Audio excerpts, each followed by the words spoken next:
Imagine this. The clock is winding down, the game is hanging in the balance, and a heavy-set Slovenian guard has the ball in his hands. Your best perimeter defender is on him, but in a single moment, the switch comes. Now it's your big man stranded near half-court, stuck on an island. You're screaming for a help rotation, but it's already too late. Luka Doncic steps back, launches, and buries the dagger. Crowd silenced. Game over. That was Luka Doncic in 2024, a season so spectacular, so absurd, that it felt less like basketball and more like a movie. He wasn't just scoring, he was dismantling teams with surgical precision, pulling off stat lines that belonged to Kobe in 2006, clutch moments that looked like shades of LeBron in 2016, and efficiency that even Jokic couldn't match. This was the year of Luka Magic. And yet, despite everything he did, the season ended in heartbreak, media disrespect, and the most shocking twist imaginable: Dallas shipping their generational superstar to Los Angeles. Today, we're going to relive Luka's unforgettable 2024 run. From the early chaos with Kyrie Irving to his 73-point masterpiece, through the Western Conference gauntlet, and finally to the brutal finals defeat that still left him rewriting history. And then, the trade bombshell that changed the NBA forever. To understand Luka's 2024, you have to rewind to February 2023. That's when Dallas pulled the trigger on one of the riskiest trades of the decade.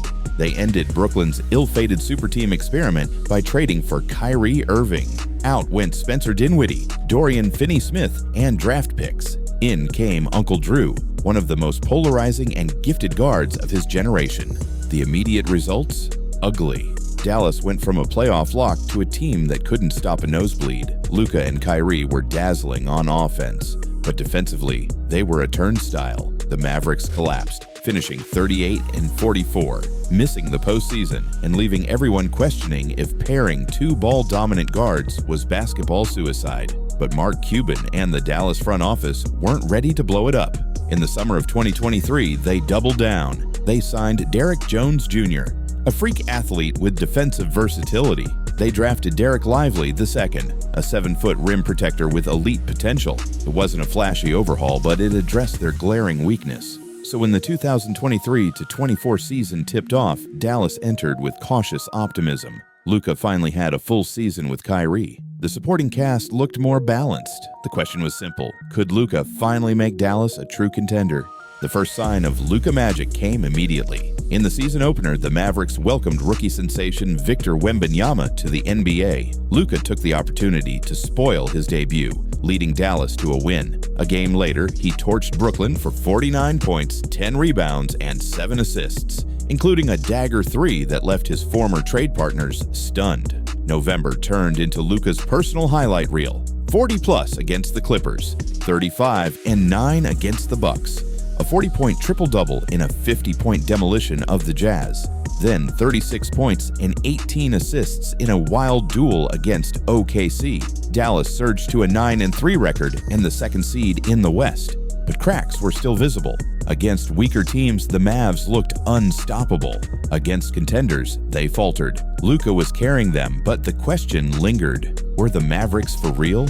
Everyone circled December 25th on their calendars, Christmas Day against Phoenix. Luka's old rival Devin Booker would be waiting. 2 years earlier, Luka embarrassed the Suns in Game 7, ending their finals dreams. Phoenix had been waiting for revenge. Instead, Luka wrote another chapter in their nightmare. In front of a packed national audience, Luka lit Phoenix on fire, shot after shot, step back after step back.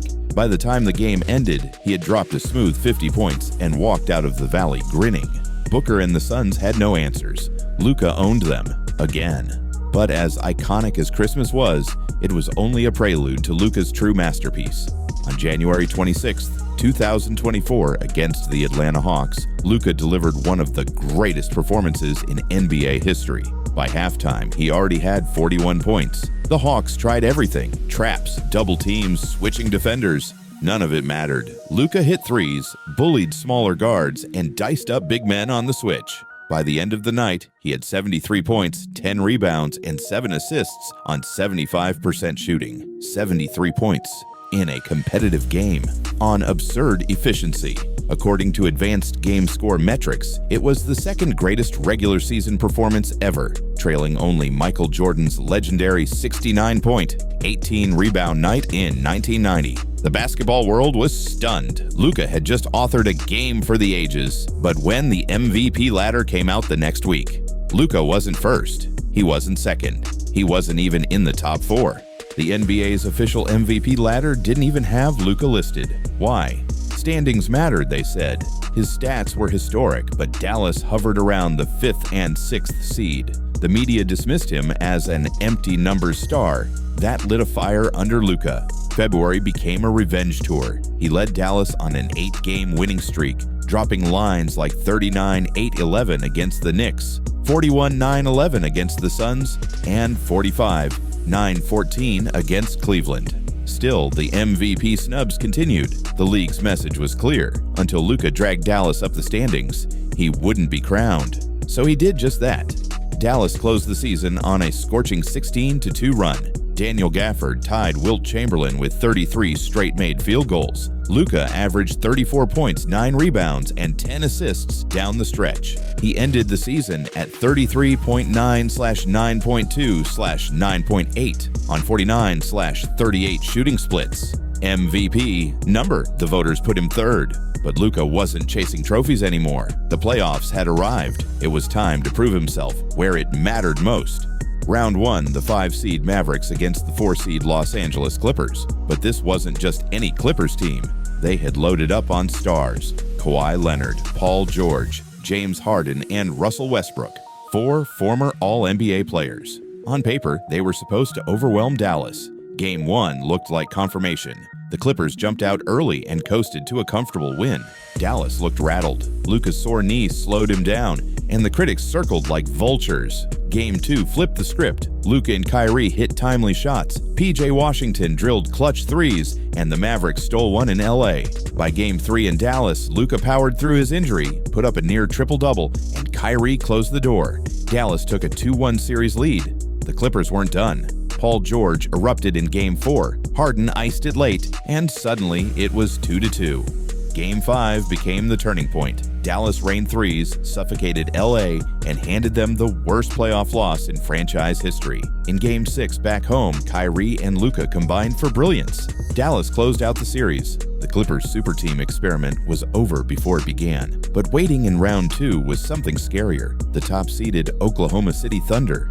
The Thunder weren't just the 1 seed. They were the NBA's future. Shai Gilgeous-Alexander, Jalen Williams, and rookie phenom Chet Holmgren had turned OKC into a powerhouse. Game 1 was a disaster. Luka shot 6 for 19. OKC cruised. Critics said Dallas was outmatched, but Luka doesn't fold. Game 2, Luka and PJ Washington erupted, combining for nearly 60 points. Dallas evened the series. Game 3 in Dallas was another grind. Luka and PJ again carried the load, squeaking out a win. Dallas led 2-1. But OKC stormed back in Game 4. SGA went nuclear, tying the series 2-2. Back in OKC for Game 5, Luka silenced the doubters. He put up 17 in the first half. Jones Jr. was flawless from the field, and Dallas stole a critical road win. Game 6 was an instant classic. The Thunder built a 16-point halftime lead. It looked over. Then Luka took over. Step-backs, floaters, drives, dimes. Kyrie hit clutch jumpers. PJ nailed a dagger 3. Dallas stormed back and closed the door. The Mavericks had just eliminated the 1 seed. Luka outdueled SGA, proving he wasn't just an empty stat guy, he was a killer. Dallas was back in the Western Conference Finals. Few predicted Dallas's next opponent. Everyone assumed Denver, the reigning champs, would be there. Instead, Anthony Edwards and the Timberwolves shocked the Nuggets, knocking them out. The West Finals became Luka versus Ant, the present versus the future. Game 1 in Minnesota was tight. Kyrie scored 24 in the first half. Luka closed late, and Dallas stole home court. Game 2, Luka delivered one of his iconic moments. Down 2 in the final seconds, he hunted Rudy Gobert on a switch, stepped back, and buried the game winner in his face. Dallas went up 2-0. Back in Dallas for Game 3, Luka and Kyrie combined for 66 points. Mavericks up 3-0. The Wolves fought back in Game 4 with Karl Anthony Towns finally delivering. But in Game 5, Luka and Kyrie smelled blood. They dismantled Minnesota. Dallas advanced to the NBA Finals for the first time since Dirk's 2011 Miracle Run, but the dream matchup waiting for them was a nightmare. The Boston Celtics had been building toward this for years. Jason Tatum, Jaylen Brown, Kristaps Porzingis, Drew Holiday, and Derek White. A suffocating defense and endless scoring. Game 1 wasn't close. Boston smothered Dallas and won by 18. Games 2 and 3 were tighter, but Boston's depth and defense prevailed. The Celtics took a 3-0 lead. Dallas fought back with a blowout win in Game 4, but everyone knew the result. Game 5 in Boston sealed it. The Celtics raised banner 18. Luka's magical season ended without a ring. But here's the kicker. Despite losing, Luka Doncic did something no player in NBA history had ever done. He led the entire postseason in points, rebounds, assists, and steals. Not LeBron, not Jordan, not Bird, Luka. He didn't get the trophy, but he had etched his name in history. Just as fans were catching their breath, the NBA world exploded. Breaking news: Dallas was trading Luka Doncic. The package: Luka, Maxi Kleber, and Markieff Morris to the Los Angeles Lakers for Anthony Davis, Max Christie, and a future first. The reaction: utter disbelief. Luka was 25, fresh off a finals run, a global superstar. Why would Dallas move him? Critics pointed to his conditioning. Every year, Luka showed up looking heavier. Some analysts joked he played like he was dragging a piano behind him. Defense was a constant issue. Could he really lead a dynasty if he didn't commit to staying in shape? But the Lakers didn't care. They saw a generational talent entering his prime. Pairing Luka with LeBron James and Austin Reeves was the start of something dangerous. And if there's one thing you should know about Luka Doncic, he thrives on revenge. Dallas doubted him. The league disrespected him. Now he was on the biggest stage in basketball, Hollywood. The 2024 season was Luka's coronation. He dropped 73 in a game. He shredded the Thunder. He sent the Clippers super team packing. He carried Dallas to the finals. And statistically, he dominated the postseason like no one before him. Yet, he walked away without the MVP, without the ring, and without his Dallas jersey. That's what makes Luka's story so compelling. He wasn't crowned when he should have been. He was criticized, traded, and underestimated, but history shows Luka Doncic never forgets. And if you thought 2024 Luka Magic was insane, just wait until you see what happens when he turns that fire loose in Los Angeles, because there's nothing more dangerous in the NBA than a superstar with something to prove.